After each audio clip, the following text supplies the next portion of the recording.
হাসরে উপস্থিত হবে।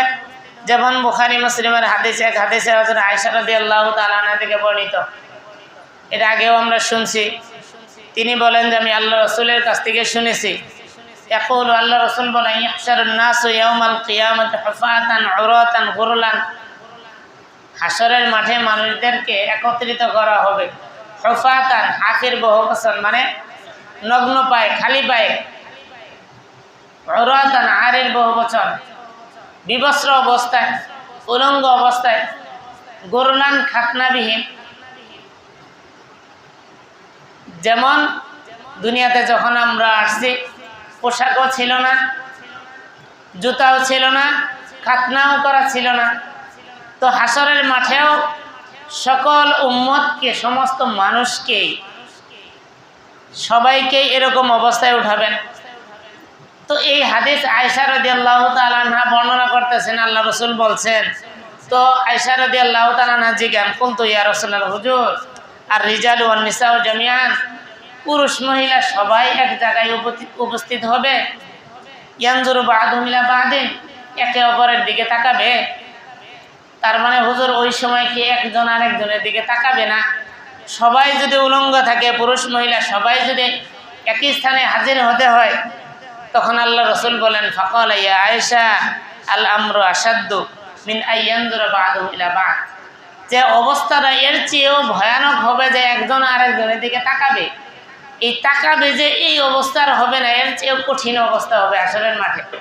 আর ওই অবস্থায় নিজেদের আমলের তারতম্যের কারণে শরীর ঘেমে, হাসরের মাঠে শরীরের ঘাম পুজে পানি হয়ে যাবে। কারো কোমর পানি, হাঁটু পানি, পায়ের গিরা পানি, গলা পর্যন্ত পানি, এরকম হয়ে যাবে। যেমন বুখারী মুসলিমের আরেক হাদিসের মধ্যেও আসতেছে, আবু হুরায়রা রাদিয়াল্লাহু তাআলা আনহু থেকে বর্ণিত, আল্লাহ রাসূল বলেন, ইয়ারাকুন নাসু ইয়াউমাল কিয়ামা, কিয়ামতের দিন মানুষ ঘর্মাক্ত হবে, ঘেমে যাবে। কেমন ঘামবে? হাত্তা ইয়াযহাবা আরাকুহুম ফিল আরদি সাবঈনা যিরাআন, তাদের ঘামে আশপাশে 70 গজ পর্যন্ত ভিজে যাবে। এত ঘামবে, ঘামতে ঘামতে আশপাশে 70 গজ যদি বলি, 2 হাত বলি বা 1 হাতই বলি, 70 হাতও যদি বলি, কারণ যিরাআন শব্দের অর্থ গজও আসে, হাতও আসে।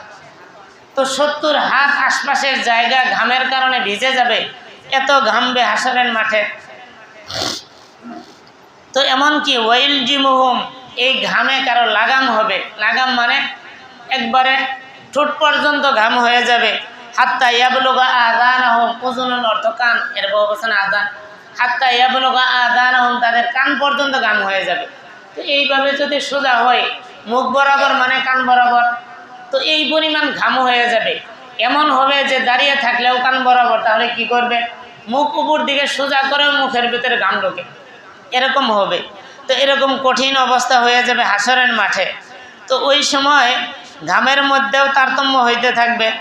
যেমন এক হাদিসের মধ্যে হযরত মিকদাদ রাদিয়াল্লাহু তাআলা আনহু থেকে বর্ণিত, মুসলিমের হাদিস, রাসূল সাল্লাল্লাহু আলাইহি সাল্লাম বলেন, তুদনা শামসু ইয়াউমাল কিয়ামা, কিয়ামতের দিন সূর্যকে একবারে কাছে আনা হবে।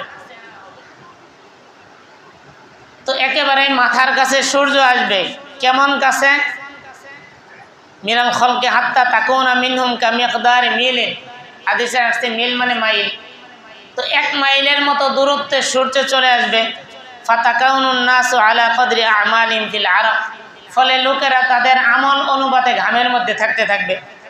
ফামিনহুম মাইয়াকুনু ইলা কাবাইন, কারো ঘাম হবে পায়ের টাকনু পর্যন্ত। ওমিনহুম মাইয়াকুনু ইলা রুকবাইহি, কারো ঘাম হবে হাঁটু পর্যন্ত।